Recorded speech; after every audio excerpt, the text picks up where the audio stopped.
un policier poursuit une conductrice jusqu'à ce que celle-ci renverse sa voiture sur une autoroute.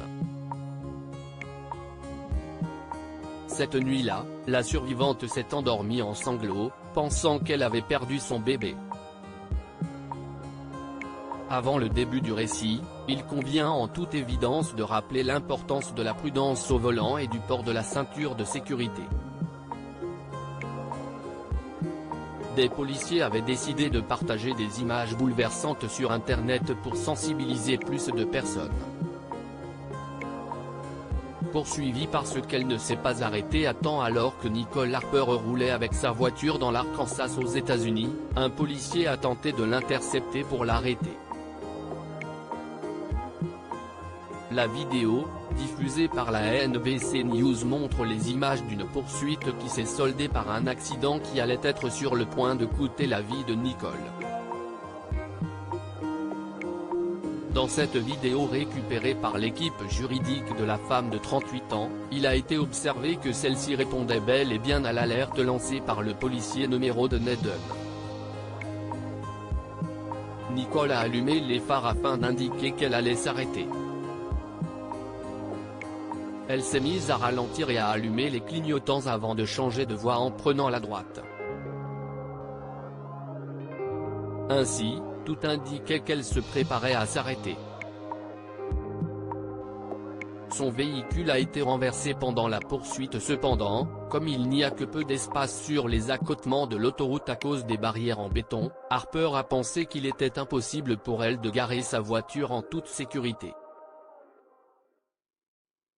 2 minutes après, le poursuivant a heurté l'arrière de sa voiture en effectuant une manœuvre appelée PIT, sigle signifiant technique d'intervention de poursuite en français.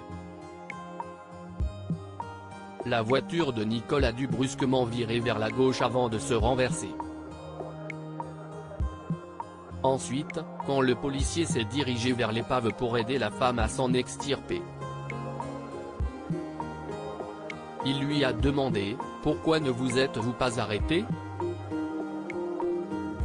Ce à quoi elle a répondu « Parce que je n'avais pas l'impression que c'était une voie sécurisée ». Une contestation judiciaire a depuis été portée vis-à-vis de Rodney pour avoir utilisé la manœuvre PIT par négligence et avoir ainsi mis en danger la vie de Nicole et celle de son enfant à naître. Nicole était enceinte et croyait son bébé décédé après l'accident. Juste après l'accident, Nicole a eu une première supposition pour le moins terrifiante de la part du médecin. Ce dernier lui a déclaré ne pas être en mesure de détecter un rythme cardiaque fœtal, ce qui laissait supposer que le bébé était mort. Fort heureusement, c'était une estimation qui s'est révélée fausse.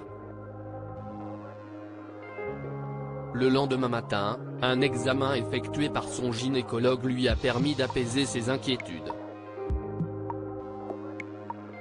Le cœur du bébé battait bel et bien. Une autre histoire insolite mais non moins spéciale avait fait le tour de la toile, découvrez le récit de cette femme qui a inopinément accouché en voiture. Conduite et femme enceinte. Quel risque? Comme précisé par Magic Maman, conduite et femme enceinte ne sont pas incompatibles. Ce seront plutôt les symptômes de la grossesse qui pourront représenter un danger. Ainsi, si la femme est atteinte d'hypertension artérielle, est fatiguée, nauséeuse ou en hypoglycémie, il conviendra de se garder du volant. D'après Agnès Chiton, sage-femme, les risques d'accident sont donc plus à même de survenir quand une femme perd en vigilance à cause d'une chute de tension.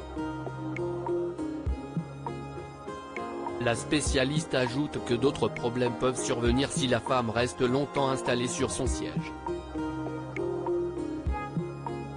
D'autre part, comme il est important d'adopter une bonne position face au volant, le volume du ventre pourrait empêcher cette posture d'avoir lieu.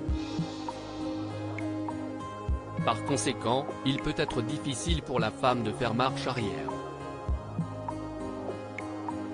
Dans ce cas, il est préférable de ne pas conduire.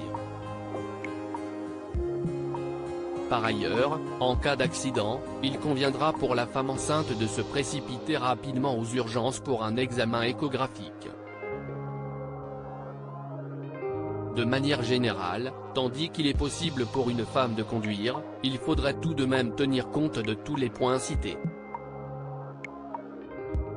En revanche, s'il existe un risque d'accouchement prématuré, il est préférable de se garder de prendre le volant. Cela sera d'autant plus le cas si la femme est sujette à de fortes et fréquentes crampes tout au long de la journée.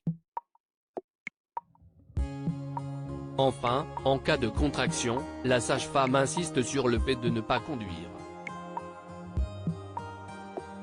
Toujours dans le registre de la conduite, rappelons l'importance du port de la ceinture de sécurité avec ses 9 images de survivants d'accidents de voiture.